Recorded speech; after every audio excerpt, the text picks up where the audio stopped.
నమస్తే, welcome to BRK. నేను పద్మ. ఈ రోజు మనతో పాటు ఉన్నారు senior orthopedic surgeon doctor Ram Prasad Kancharla గారు. నమస్తే డాక్టర్ గారు. నమస్తే మేడం. డాక్టర్ గారు, చాలా మందికి ఎముకల్లో చాలా బలం తక్కువగా ఉంటుంది, ఎముకలు చాలా డల్ అయిపోతున్నాయి, చాలా మంది అంటూ ఉంటారు కదా. రీజన్ ఏంటి? మనకి ఎముకలు స్ట్రాంగ్ అవడానికి ఏం చేయాలి? ఇది చాలా వేగ్ క్వశ్చన్ అమ్మా. ఎముకల బలహీనత అనేది ఒక చాలా పెద్ద టాపిక్. ఓకే, క్లుప్తంగా దానికి సమాధానం. ఎముకల బలహీనత అనేది మనం ముఖ్యంగా ఏంటంటే ఒక 3 to 4 సెట్స్ ఆఫ్ ఏజ్ గ్రూప్స్లో పాపులేషన్లో చూస్తాం. ఫస్ట్ది నెలసరి ఆగిపోయిన మహిళల్లో, అంటే పోస్ట్ మెనోపాజల్ ఏజ్ గ్రూప్. అంటే వాళ్ళకి ఏంటంటే ఈస్ట్రోజన్స్ అనే హార్మోన్స్ తగ్గిపోవటం వల్ల ఇమీడియట్గా వాళ్ళ ఎముకలు డల్ అయిపోవటం అనేది జరుగుతుంది. అదొకటి. అంటే 45-50 ఇయర్స్ దాటిన ఫీమేల్స్. ఇంకా రెండోది, వీళ్ళకే ఒక 60-70 ఇయర్స్ అయిన తర్వాత చాలా వీక్ అయిపోతాయి ఏజ్ గ్రూప్లో. 60-70 ఇయర్స్ ఫీమేల్స్. అలాగే మేల్స్లో, అంటే మగవాళ్ళలో కూడా ఇదే ఫిజియాలజీ, అంటే బయాలజీ అనేది మనకి 60-70 ఇయర్స్కి జరుగుతూ ఉంటుంది. సో ఈ 3 మెయిన్ ఏజ్ గ్రూప్స్లోనూ రీజన్ మన శరీరంలో జరిగే క్షీణత, అంటే డీజనరేటివ్ ప్రాసెస్ ఒకటి, హార్మోన్స్ తగ్గిపోవడం ఒకటి దీనికి ముఖ్య కారణం ఇది. అండ్ ఇంకొకటి, ఈ మధ్య కాలంలో ఏంటంటే చిన్న వయసు నుంచి ఎముకలు బలహీనంగా ఉన్నాయి అని కొంతమంది వస్తున్నారు అన్నమాట. దానికి ముఖ్య కారణం ఏంటంటే ఎక్సర్సైజ్ లేకపోవటం, ఓవర్ వెయిట్ అవటం, తర్వాత ఈ ఫుడ్ అనేది ప్రిజర్వేటివ్స్, తర్వాత సరైన పోషక తత్వాలు లేని ఆహారం తీసుకోవడం దానికి ముఖ్య కారణం. ఓకే, చాలా మంది స్పోర్ట్స్ ఆడే పిల్లలకి ఏమైనా గేమ్స్ ఆడుతున్నప్పుడు వాళ్ళకి ఇంజూరీ అవుతూ ఉంటుంది. సో అలాంటి వారికి ఎలా, మళ్ళీ వాళ్ళు నార్మల్ అవ్వాలంటే ఎలా అవ్వగలుగుతారా? అంతకు ముందు ఉన్నట్టుగానే అంతే స్ట్రాంగ్ గా ఉండగలుగుతారంటారా? ఇప్పుడున్న అంటే మన మెడికల్ ఫీల్డ్లో, టెక్నాలజీలో ఆధునికతలతో మనం ఎలాంటి దెబ్బనైనా సరే, మనం జనరల్గా కూడా ఏంటంటే, ఉదాహరణకి ఐపీఎల్ ఆడుతున్నాడు రిషబ్ పంత్. రిషబ్ పంత్ తెలుసు కదా. అతనికి ఒక 2 years బ్యాక్ అనుకుంటా ఒక మేజర్ యాక్సిడెంట్ జరిగింది. యాక్సిడెంట్ జరిగితే మోకాల్లో 3 లెగమెంట్లు ఇంజరీ అయ్యాయి, 3 లెగమెంట్స్ ఇంజరీ అయ్యాయి. అంటే తనని క్లోజ్ గా ఫాలో అవుతున్నాను, నేను న్యూస్ లో కూడా ఫాలో అవుతుంటే నేనే అనుకున్నాను, ఇంత 3 లెగమెంట్స్ అయ్యాక మళ్ళీ తను can he get back to normal అని.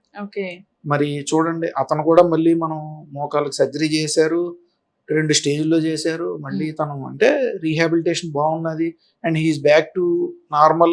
అండ్ మనం ఆస్ట్రేలియా సిరీస్లో బాగా ఆడాడు, ఇప్పుడు ఐపీఎల్లో దుమ్ము దులిపేస్తున్నాడు. అండ్ ఎంతో మంది cricketers and shuttle badminton players, ఇండియాలోని పుల్లెలు గోపీచంద్ ఉన్నాడు, తనకు కూడా నీ సర్జరీ అయింది. సో స్పోర్ట్స్ పర్సన్స్ కూడా అసలు ఎటువంటి భయపడాల్సిన అవసరం లేదమ్మా. అంటే ఎటువంటి దెబ్బలు తగిలినా సరే మళ్ళీ మనం నార్మల్ చేసి చేయగలం ఇప్పుడున్న ఆధునికతలతో. ఓకే, ఫిజియోథెరపీ ప్రాముఖ్యత ఏంటి? అంటే ఎంత యూజ్ అవుతుంది అది? నిన్నే మా ఆర్థోపెడిక్ వాట్సాప్ గ్రూప్లో ఒక ఆయన ఒక చిన్న రైటప్ రాశాడు. ఆర్థోపెడిషియన్స్ అంటే సర్జన్స్ మేము, we're just the face of any ఒక ట్రీట్మెంట్. అంటే ఇప్పుడు మా దగ్గరకు వచ్చారనుకోండి, నా దగ్గర మోకాలు మార్పించుకోవడానికి, ఆపరేషన్ చేయించుకోవడానికి వచ్చారనుకోండి, నేనే కనిపిస్తాను, నేనే చేశాను, నేనే చేస్తాను ఆపరేషన్. కాకపోతే కనిపించేది నేను ఒక్కడనే. కాకపోతే కనిపించకుండా మా వెనకాల ఇంకో 75% టీం ఉంటుందండి. నర్సింగ్ స్టాఫ్, ఫిజియోథెరపిస్ట్, ఓటీ టెక్నీషియన్లు అందరూ. కనిపించేది నేను ఒక్కడనే. మోకాలు మార్చారండి, డాక్టర్ రామ్ ప్రసాద్ గారు మార్చారు, సూపర్ ఉంది అనుకుంటారు. But as a doctor, as a surgeon మేము చేసేది ఓన్లీ 25% పని అండి. Any surgical procedure or any treatment, orthopedics లో ఫిజియోథెరపీకి 75% ప్రాముఖ్యత ఉంటుంది. సో అసలు మనం నెగ్లెక్ట్ చేయని బ్రాంచ్ ఏదైనా ఉంటే అది ఫిజియోథెరపీ అనమాట. ఎక్సర్సైజులు చేయటం అనేది అదనమాట దాని ప్రాముఖ్యత. డయాబెటీస్ ఉన్న వాళ్ళలో వాళ్ళ ఎముకలు ఎంత స్ట్రాంగ్ ఉంటాయి, అంటే వాళ్ళ ఎముకల ప్రాముఖ్యత ఏంటి అసలు? డయాబెటీస్ అనేదండి, అది మన బాడీలో ఒక రకమైన క్షీణతకి గురి చేయడానికి ఒక ముఖ్య కారణం. డీజనరేషన్ ఏమవుతుందంటే, ముఖ్యంగా డయాబెటీస్లో రక్తనాళాల్లో పరిమాణం అనేది తగ్గిపోద్ది. అంటే ప్రతి అవయవానికి కూడా రక్త ప్రసారం తగ్గిపోద్ది. అది ఎముక అవనివ్వండి, గుండె అవనివ్వండి, కన్ను అవనివ్వండి, కిడ్నీలు అవనివ్వండి, ఏదైనా సరే, మృదు కణజాలం అంటే సాఫ్ట్ టిష్యూస్ అవనివ్వండి, ఏదన్నా సరే, ఎముకలకు సంబంధించింది ఏంటంటే ఎముకలు బలహీనపడటం అనేది జరుగుతుంది. జాయింట్ పెయిన్స్ రావడం అనేది జరుగుతుంది. ముఖ్యంగా మేము డయాబెటిక్స్ లో ఫ్రోజన్ షోల్డర్ చూస్తూ ఉంటాం. అంటే భుజం ఎముక బిగుసిపోయి బాగా చాలా మంది మా దగ్గర భుజం నొప్పితో వస్తూ ఉంటారు. So diabetics as they are at risk of bone and joint problems అన్నమాట. చాలా మంది ఏజ్డ్ పర్సన్స్ లో కీళ్ళ నొప్పులకు సంబంధించి మోకాళ్ళు మార్పిడి చేయించుకుంటున్నాం అని చెప్పేసి అని అంటూ ఉంటారు. సో ఆ ఏజ్ లో చేయించుకోవడం కరెక్టే అంటారా? అంటే అది సక్సెస్ అవుతుంది అసలు ఏజ్ ఎక్కువ ఉన్న వాళ్ళు, మోకాళ్ళు అరిగిపోయినాయి అని పెయిన్స్ తో బాధపడుతూ మార్పిడి చేయించుకున్నాం అంటారు కదా, అది పర్వాలేదు అంటారా వాళ్ళకి? Knee joint replacement, hip joint replacement they are the most successful surgeries of the century. అంటే గత శతాబ్ద కాలంలో 100 ఏళ్లలో మోస్ట్ సక్సెస్ఫుల్ సర్జరీ కింద అది పేరు తెచ్చుకున్నాయి. అంటే ఈ ఆర్టిఫిషియల్ గా కీలు మార్పిడి చేసుకోవడం అనేది ఇది జనరల్లీ అవసరమైన వాళ్ళే 55-60 ఇయర్స్ దాటిన వాళ్ళకి అవసరం అన్నమాట. దీనికి మాకు వయసు అయిపోయింది కదా, మేము ఇప్పుడు చేయించుకోవటం ఎందుకు అని చెప్పి చాలా ఆలోచిస్తూ ఉంటారు. కాకపోతే అసలు నిజంగా అవసరమైన పాపులేషనే వాళ్ళు, జనాభా సంఖ్యే వాళ్ళు. అండ్ ఈ రోజుల్లో ఏంటంటే మనం లైఫ్ ఎక్స్పెక్టెన్సీ కూడా 75-80 వరకు ఉంటుంది. సో 55-60కి వాళ్ళు ముసలైపోయినట్టు పెద్ద మనం టెన్షన్ పడాల్సిన అవసరం లేదు. వాళ్ళు ఇంకో 20 ఏళ్ళు ఉంటారు. ఆ లాస్ట్ 20 ఏళ్ళు కూడా వాళ్ళు ఏంటంటే ఆ నొప్పులతో బాధపడి ఎందుకు బతుకుతున్నాంరా అని అనుకోకుండా వాళ్ళని మళ్ళీ ఒక 10 ఏళ్ళు 15 ఏళ్ళు వెనక్కి తీసుకెళ్ళగలిగే ఈ టెక్నాలజీయే జాయింట్ రిప్లేస్మెంట్ టెక్నాలజీ. నిజంగా వాళ్ళు గ్రేడ్ 3, గ్రేడ్ 4 ఆర్థరైటిస్ ఉండి బాగా ఇబ్బంది పడుతుంటే కనుక అద్భుతమైన ఫలితాలు చూస్తామమ్మా. సో అసలు ఎటువంటి సందేహం లేదు. ఒకవేళ అలా చేయించుకుంటే ఎన్ని ఇయర్స్ వరకు ఇంకా, అంటే మళ్ళీ అలా 25 ఇయర్స్ వరకు రిజల్ట్స్ బాగుంటాయండి. ఇంకా మళ్ళీ ఇబ్బంది పడరు. ఓకే.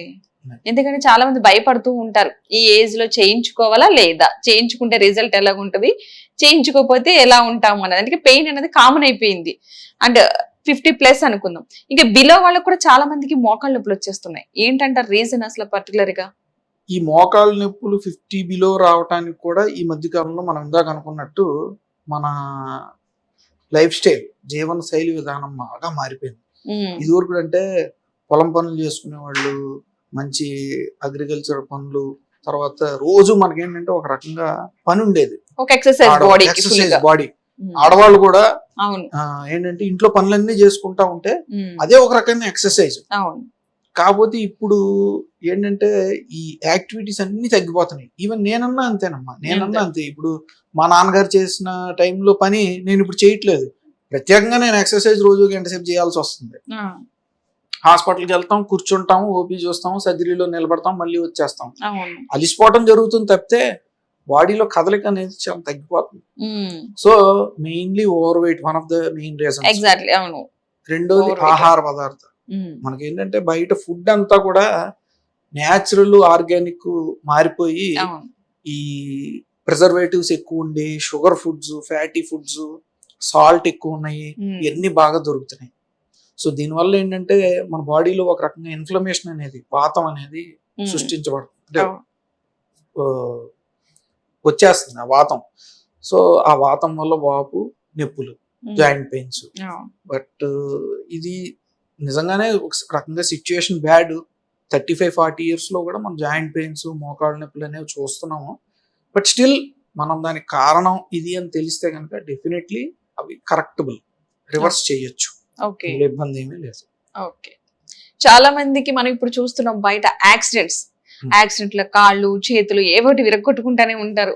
Especially youth. పెద్దవాళ్ళంటే కొంచెం వాళ్ళు జాగ్రత్త, వీళ్ళు ఏంటంటే ఓవర్ స్పీడ్లు, పిల్లలు పోటీ ఇట్లా పెట్టుకోవడం వల్ల కాళ్ళు చేతులు విరిగిపోతుంటాయి. సో వాళ్ళకి నార్మల్ రీప్లేస్మెంట్ చేయగలుగుతాం అంటారా? అంటే కొంతమందికి కష్టం అంటారు, కొంతమందికి అయితే ఓకే సక్సెస్ అయ్యే శాతం తక్కువ, ఎక్కువ.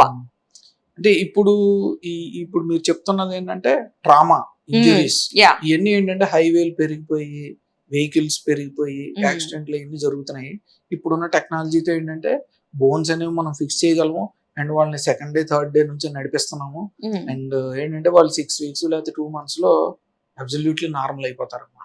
అసలు అందులో క్వశ్చనే లేదు.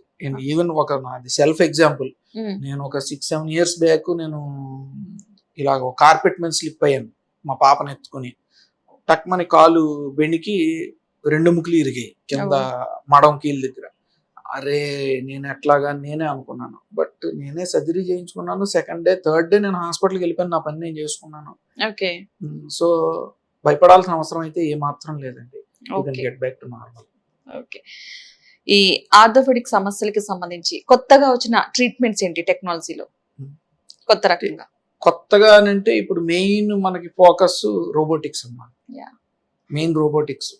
ఈ అంటే ఒక సర్జన్కి లేకపోతే ఫిజిషియన్ అంటే ఒక డాక్టర్కి ఖచ్చితత్వాన్ని పెంచేందుకు, అంటే వాళ్ళు చేసే పనిలో ప్రెసిషన్, యాక్యురసీ పెంచేందుకు ఈ రోబోటిక్ టెక్నాలజీ ద్వారా మోకీళ్ళు మార్పిడి చేయటం అనేది ఇప్పుడు బాగా ఫేమస్ అవుతుంది. అండ్ దానివల్ల రిజల్ట్స్ కూడా బాగుంటున్నాయి.